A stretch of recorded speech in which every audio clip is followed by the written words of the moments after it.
Hello everyone. Today we going to start new chapter from biology, chapter number 11, enhancement of food production. तर यामध्ये तुम्हाला माहित आहे जो बोर्डाने सिलेबस कॅन्सल केलेला आहे तो म्हणजे plant breeding, single cell protein technique, tissue culture and animal husbandry. तर याच्यामध्ये जो शेवटचा पॉईंट आहे तो म्हणजे मायक्रोब्स फॉर ह्युमन वेलफेअर हा तुम्हाला बोर्डाने अभ्यासासाठी ठेवलेला आहे. तर from today's lecture we will dealing with this point microbes for human welfare. First of all what is meaning of microbes.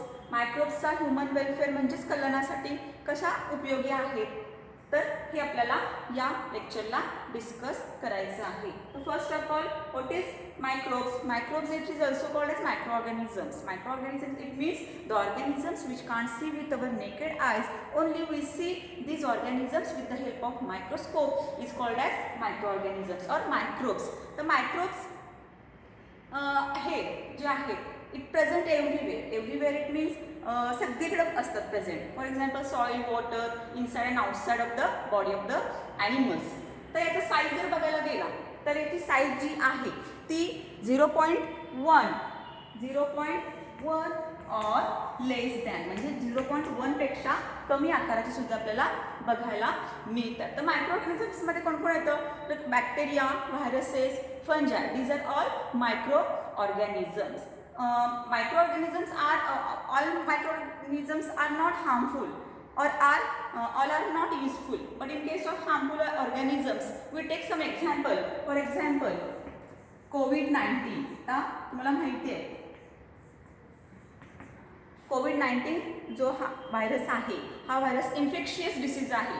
इन्फेक्शननी काय होतो स्प्रेड होतो. दुसरं जर एक्झाम्पल बघायचं गेलं तर साल्मोनेला टायफी नावाचा जो बॅक्टेरिया आहे इट कॉजेस टायफॉइड.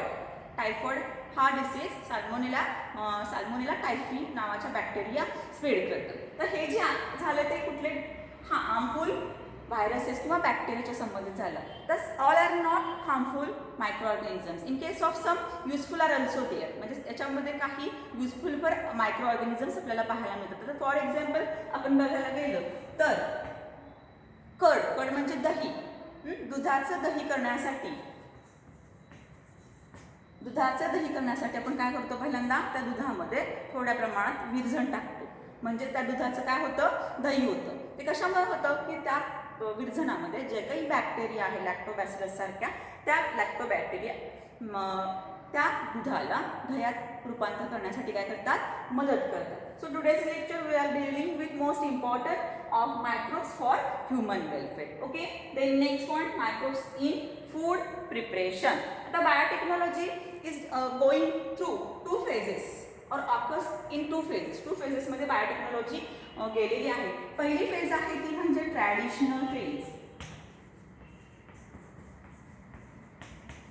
तर ही जी फेज आहे दिस phase was till 1971. Okay, and second phase is modern phase. The modern phase जी आहे आफ्टर 1971 म्हणजे ट्रॅडिशनल फेज जी आहे त्याला आपण पारंपरिक फेज असं पण म्हणतो. तर टिल 1970 पर्यंतचा जो काळ आहे तो ट्रॅडिशनल फेजमध्ये येतो आणि 1970 नंतरचा जो काळ आहे तो मॉडर्न फेजमध्ये येतो. तर आपल्याला ट्रॅडिशनल फेजमध्ये कोणत्या प्रोसेसेस होतात हे आपल्याला बघायचं आहे. फर्स्ट ऑफ ऑल तर traditional biotechnology based on the principles of fermentation by using fermenting bacteria which is useful in fermenting products such as dosa, dhokla, idli हे जे काही आपण पदार्थ तयार करतो हे सगळे कसे आहेत फर्मेंटिंग प्रोसेसने तयार केलेले पदार्थ आहेत की ज्याचा फर्मेंटेशनच्या साह्यानं मदत होत असते. काही फर्मेंटिंग बॅक्टेरियाच्या साह्यानं फर्मेंटेशन होण्यासाठी मदत होत असते. तर याच्यामध्ये हे जे आहे मायक्रोब्स इन फूड प्रिपरेशनमध्ये काही ट्रॅडिशनल फेजमध्ये फर्मेंटेशन प्रोसेस जी आहे ही 4 मोस्ट इंडस्ट्रीजमध्ये त्याचा मोस्ट युजफुल आहे किंवा इम्पॉर्टन्स आहे. तर फर्स्ट ऑफ ऑल हाऊसहोल्ड प्रोडक्ट्समध्ये कर्ड, चीज, बटर, त्यानंतर ब्रेड, डोसा यासारखे प्रोडक्ट्स येतात. त्यानंतर इंडस्ट्रीजमध्ये कुठं तर 2 फील्डमध्ये, एक फूड अँड दुसरं मेडिसिनमध्ये. त्यानंतर थर्ड वन सीवेज म्हणजे बायोगॅस प्लांट जे आहे त्याच्यामध्ये गॅस तयार करण्यासाठी काही बॅक्टेरिया तयार करण्यासाठी बॅक्टेरियाचा वापर केला जातो. आणि फोर्थ वन जे आहे ते म्हणजे ॲग्रिकल्चर. तर याच्यामध्ये बायो फर्टिलायझर तयार करण्यासाठी बॅक्टेरियाची काय होते, मदत होते. Okay, so today's lecture we are dealing with this some points. Microbes for human welfare in that introduction and microbes in food preparation. Okay, thank you.